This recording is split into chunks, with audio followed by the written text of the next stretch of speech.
pasta. I mean, is there any food more universally comforting? It's cheap, so versatile, and you can whip up dinner really fast. Definitely a crowd pleaser. But for a lot of our listeners, folks watching their blood sugar closely, pasta isn't exactly comfort food. It's more like a metabolic minefield. Yeah, it's kind of infamous, isn't it? That fast, high spike that just seems to hang around forever. It feels almost impossible to manage sometimes. Exactly. And that's why the source material we're diving into today is, well, I think it's pretty fascinating. It really is. And it's not some dry academic paper either. Right. This comes from someone with 35 years of lived experience managing diabetes. Wow. Yeah, they did this incredibly detailed personal experiment, tested 10 different kinds of pasta, rated them, tracked all the nutrition, and crucially, the actual blood sugar response. Okay, that's the kind of deep, practical knowledge we love. Decades of experience plus self-experimentation. That leads to insights you just don't get anywhere else. So our mission for this deep dive is pretty straightforward. We're going to give you the definitive ranking of these 10 pastas. They're scored on two things: taste, from 1 to 10. And blood sugar impact, also 1 to 10.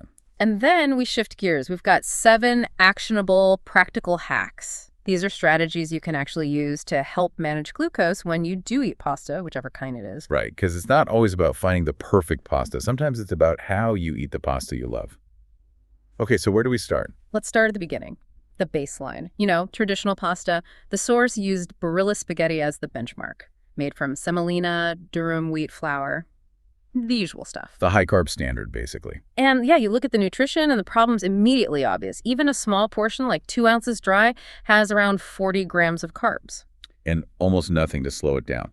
Only about 7 grams of protein, less than 2 grams of fiber. It's basically just starch, ready to go. Ready to become glucose fat. Exactly. And the experiment showed it.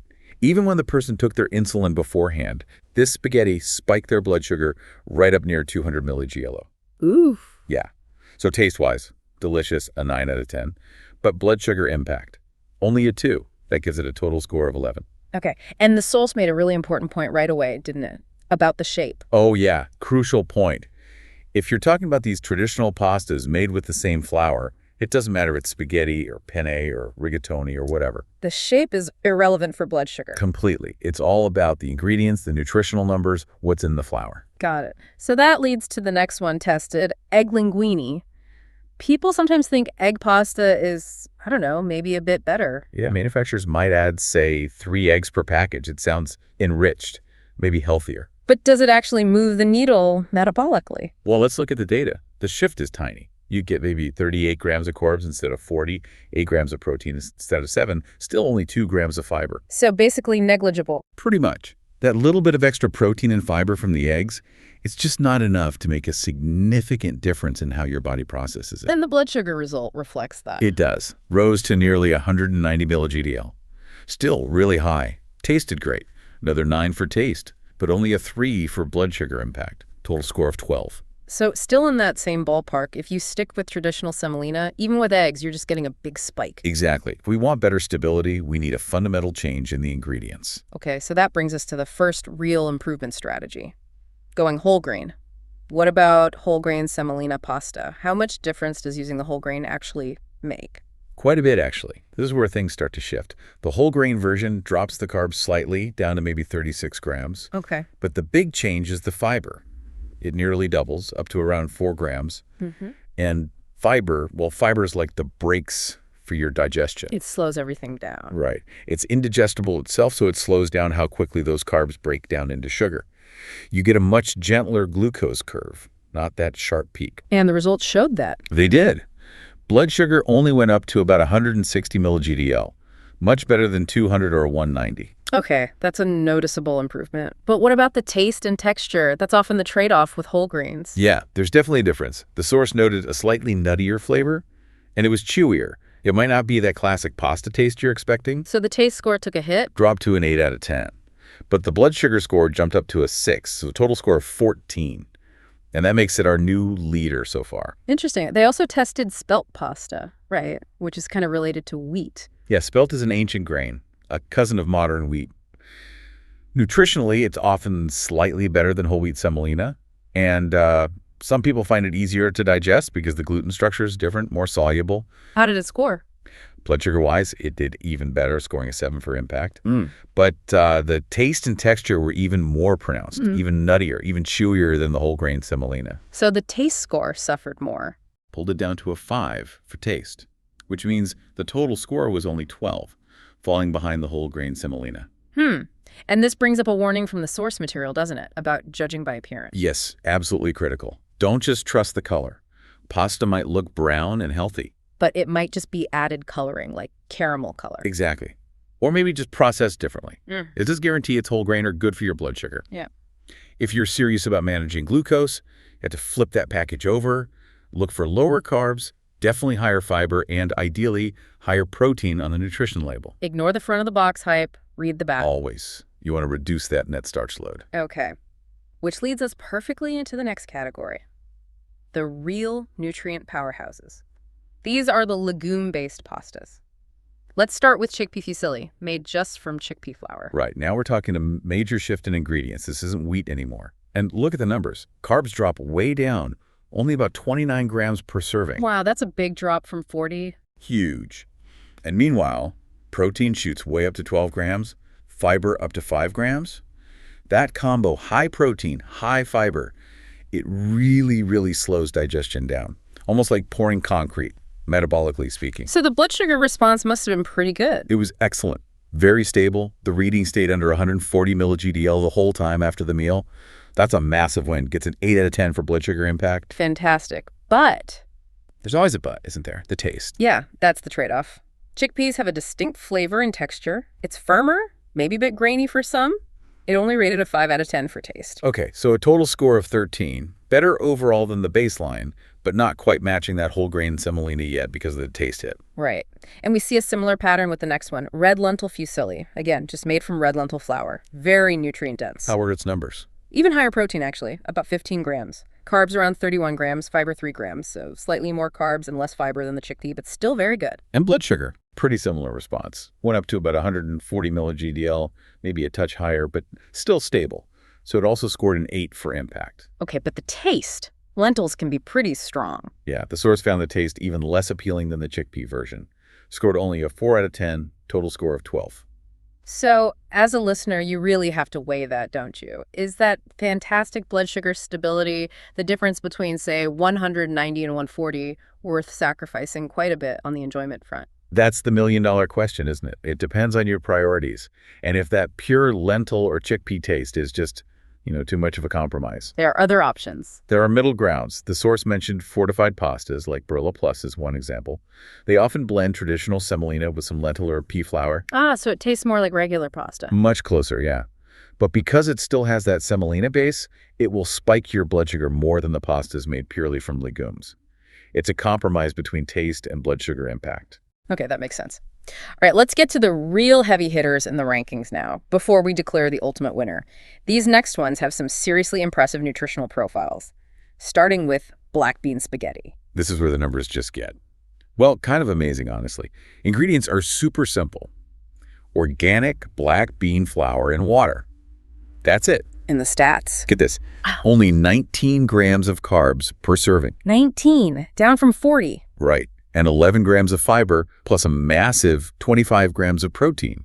25. Whoa, that's like a protein shake disguised as pasta. Digestion must be incredibly slow. Glacial. And the blood sugar results were stellar. It started rising really slowly, like only after an hour, and it never even got above 120 milli-GDL. Never above 120. That's phenomenal. It is. A clear 9 out of 10 for blood sugar impact. Right. But you knew there'd be a but. The taste penalty? Black beans has a strong flavor. Very strong. Earthy, beany. The source gave it only a 3 out of 10 for taste. The recommendation was clear. You absolutely need a bold, robust, maybe even spicy sauce to stand up to it, make it work. So not great with a delicate pesto, maybe. Probably not, no. Okay, so then we get to the highest scorer among these sort of pasta alternatives, Edomite spaghetti. Made from soybeans. Organic soybean flour and water, yeah. Uh-huh. Gluten-free too, like the black bean one. And nutritionally, it's almost identical to the black bean pasta.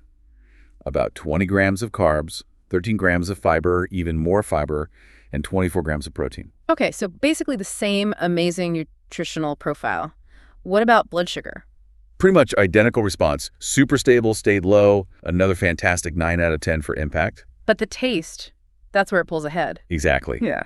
This was the key difference. The edamame spaghetti had a much milder flavor, just a sort of hint of green vegetables maybe, and the texture was smoother, less gritty than the black bean. It blended really well with the sauce they used. So it was actually pleasant to eat. Yeah, pleasant enough to earn a 6 out of 10 for taste. Still not a 9 like traditional pasta, but way better than the black beans 3. Okay, so that's 6 for taste plus the 9 for blood sugar gives it 15 points. Making it the highest ranked option that still kind of resembles traditional pasta in function, yeah. Got it. Now, there's one more contender, though maybe pasta isn't quite the right word. The overall winner. Ah, yes. We have to talk about shirataki or konjac noodles. The sort of translucent, sometimes kind of jelly-like noodle. Those are the ones. They're made from the konjac plant root, and they are mostly just water and a type of soluble fiber called glucomannan. And nutritionally, they're basically nothing. Pretty much negligible. Right. Almost 0 calories, maybe 2 grams of carbs per serving, but almost all of that is fiber. So theoretically, they shouldn't impact blood sugar at all? Did the experiment confirm that? It did, emphatically. Yeah. Even eating a large portion resulted in 0 detectable blood sugar spike. Wow. None. Why? A perfect 10 out of 10 for blood sugar impact. Yeah. Can't beat 0. Okay, but the taste and texture must be the catch here. They're very different from wheat pasta. Very different. The texture is the main thing. It can be slippery, a bit rubbery, or gelatinous, depending on the brand and how you prepare it. The flavor is extremely neutral, almost non-existent. It just takes on the flavor of whatever sauce or broth you put it in. So probably not the best choice for your classic Italian marinara. Definitely not. The texture just wouldn't work well. But they're fantastic in Asian-style dishes, soups, broths, stir-fries. The source actually gave them a decent 6 out of 10 for taste in the right context. Okay, so a 6 for taste, 10 for blood sugar. That's 16 points. Oh, wait, I thought edamame was 15. Let me recheck my math. Taste 6, BS 10, that's 16. Hold on. You're right, my mistake in the tally. Let's recalculate. Edamame, taste 6, BS 9 equals 15. Konjac, taste 6, BS 10 equals 16. Yeah, 16 points. Konjac noodles take the overall win by a point. Phew. Okay, so konjac takes the crown for the absolute best score. But wait, before we jump to the hacks, there was one more pasta tested, wasn't there? The kind of indulgence option. Ah, yes. The luxury splurge. We have to mention the artisanal spaghetti. This is for the purists, the people who say, forget the beans, forget the konjac, I want real pasta. The kind made with slow, traditional methods, rough texture to grab the sauce, probably expensive. Exactly. The researcher tested one from the Mancini Classic line. They basically accepted they were going to get a spike, but they wanted the data point for comparison. They valued that authentic taste and texture above all else for this test. And was the spike bad? Brutal. It actually had the highest carb count of all the pastas tested, 32 grams per serving. Higher than the regular Barilla. Yep. And the blood sugar result, it spiked to over 220 milli-GDL, the highest reading in the entire experiment. Whoa. So taste-wise? A perfect 10 out of 10. Absolutely delicious, the peak pasta experience. But the blood sugar impact, a dismal 1 out of 10. Total score of 11, same as the basic Barilla. Right. And the conclusion in the source was basically, sometimes the taste is worth the spike. Okay, that's a really interesting tension point. For many people, a 220 spike is just not acceptable, ever. But for someone prioritizing that authentic experience occasionally, maybe. It highlights the choice. Yeah. But it also perfectly sets up why these hacks are so important. Because if you do choose to eat that high-carb pasta sometimes, or even if you're just having regular spaghetti, you need strategies to mitigate that impact. Right. It proves you don't necessarily have to eliminate foods you love entirely. You just need to be smarter about how you eat them. You need to engineer the situation. Exactly. We're shifting now from what pasta you buy to how you prepare and eat it. Okay, let's get into them. 7 practical hacks from this deep dive. What's number 1? Hack number 1, preparation matters. Cook it al dente. Meaning to the tooth in Italian, right? Firm, a little chewy. Exactly. Don't cook it until it's soft and mushy. Cooking pasta al dente actually keeps some of the starch granules more intact. Overcooked pasta breaks down faster, has a higher glycemic index. So just cooking it less makes it spike your blood sugar less. It results in a slower, less dramatic rise. Simple, but effective. Okay, hack 1, al dente. What's next? Hack number 2, rinsing and cooling. This one is fascinating. It's actual food chemistry. If you cook your pasta, then rinse it under cold water, or even better, chill it overnight, like for pasta salad. Yeah. You actually change some of the starch. It undergoes a process called retrogradation, and it turns into something called resistant starch. Resistant starch. Sounds like it resists something. Exactly. It resists digestion in the small intestine. It travels down to the large intestine, more like dietary fiber does. So it acts like fiber, slowing things down and reducing the blood sugar impact. Precisely. That's why cold pasta salad is often metabolically friendlier than the same pasta served hot right out of the pot. Wow, just changing the temperature changes the starch chemistry. Okay, hack 2. Rinse and cool. Number 3. Hack 3. Portion control. This sounds obvious, but it's really key. We all know portions have gotten huge. They really have. The source pointed out that a traditional Italian pasta course, the primi piatti, is actually quite small, maybe 2 ounces dry, which cooks up to about 4 ounces. That's not a lot compared to what you get in many restaurants outside Italy. Not at all. Restaurant portions, or even what we serve ourselves at home, can easily be double or triple that size. So just consciously resetting your expectation of what a serving is makes a huge difference to the total carb load. Makes sense. Hack 3, watch those portions. Hack 4. Hack 4, use the antipasti. Think about the traditional Italian meal structure. Appetizers first. Right. Before the pasta course, you have antipasti. Use this strategically. Load up first on things high in fiber and protein. Think green salads with vinaigrette, maybe some lean grilled meats, seafood, carpaccio. Fill up on the slow digesting stuff first. Exactly. Get some fiber and protein in your stomach before the carbs hit.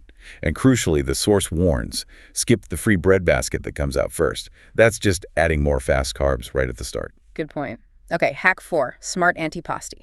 Number 5. Hack 5, choose the right sauce. This is critical. The researcher noticed that certain sauces didn't just spike blood sugar, they kept it elevated for hours. Why would that happen? Because sauces, really high in saturated fats, heavy cream, lots of butter or cheese, think Alfredo, carbonara, quattro formaggi. The delicious ones. Yeah, often the richest ones. That heavy fat content significantly slows down gastric emptying. Meaning the food sits in your stomach longer. Right, and the glucose from the pasta gets released much more slowly, but over a much longer period. It creates this stubborn, drawn-out high that's hard to bring down. Ah, okay. So better sauce choices would be? Things like marinara, good pesto, sugo pomodoro, arrabbiata. These are typically lower in fat, based more on tomatoes or herbs and oil. Just make sure they don't have a ton of hidden added sugar, which some jarred sauces do. Right, check the label again. Okay, hack 5, sauce selection matters. 2 more hacks left. Hack 6. Moving, this is pure physiology, a behavioral trick. Go for a walk after dinner. Yeah, exactly, or any kind of movement, really. Doesn't have to be intense. A brisk walk right after you eat helps your muscles actively pull glucose out of your bloodstream to use for energy. So the sugar goes into your muscles instead of just hanging around in your blood causing a peak. Precisely. It can significantly blunt the post-meal spike. Timing is key here. Doing it soon after eating is most effective. Great tip. Hack 6, move your body. And the final one, number 7. Hack number 7, insulin timing, if applicable. Now, this is obviously for listeners who use insulin, but it ties back directly to the sauce choice. How so? For a high-carb, relatively low-fat meal, like traditional pasta with marinara, you typically take your fast-acting insulin about 15 minutes before eating to match the rapid glucose absorption. Okay. But for the high-fiber, high-protein options like the bean pastas, the digestion is so slow, you can often inject and eat right away. The insulin timing matches the slower glucose release. And what about if you do have one of those fatty, creamy sauces we talked about? That's where it gets tricky due to that delayed gastric emptying. The fat delays the glucose peak. So injecting all your insulin up front might lead to a low blood sugar early on, followed by a high later. So you need to match the insulin to the delayed peak. Often, yes. The standard advice is often to do a split dose. Maybe take half the dose before the meal and the other half about an hour or so later to cover that prolonged glucose release caused by the fat. Needs careful monitoring and practice, of course. Right, something to discuss with your healthcare provider. Okay, hack 7. Tailor insulin timing to the meal composition. That's a fantastic list of strategies. So putting it all together, what's the big picture takeaway? The experiment clearly showed that if your absolute top priority is rock-solid blood sugar stability, you probably want to lean towards those legume or bean-based pastas. Edamame came out best for taste and impact combined among those. Edamame, or maybe black bean if you like the flavor, or even those zero-impact konjac noodles if the texture works for you in certain dishes. But, and this is maybe the more empowering lesson, the deep dive really shows that context is king. The preparation, what you eat with it, what you do after it all, matters hugely. Almost as much as the ingredients themselves, sometimes. You can take a food that's known to be challenging, like traditional pasta, and use these simple hacks to significantly mitigate its impact. Yeah, it really gives you more control. It does. And it makes you think about other traditions too, like that final classic Italian act at the end of a pasta meal, the scarpetta. Ah, using a piece of bread to mop up the leftover sauce. Exactly. Delicious, satisfying, feels like the natural end to the meal. Yeah, well, bread is another huge blood sugar spiker. You're just adding another hit right at the end. Precisely. It's another one of those moments where tradition and metabolic health can clash a bit. Indeed. You know, this whole deep dive, looking at how just cooling pasta changes its starch, it really makes you wonder. Well, if something as basic as temperature can literally alter the molecular structure of a food and how our body processes it, what other simple, maybe overlooked cooking techniques or preparations could fundamentally change how we approach other comfort foods? Foods we thought were maybe off limits. That's a really provocative thought. If cold water can create resistant starch in pasta, what else are we missing just because we haven't looked closely enough at the basic chemistry of cooking and eating? Something for all of us to chew on, perhaps.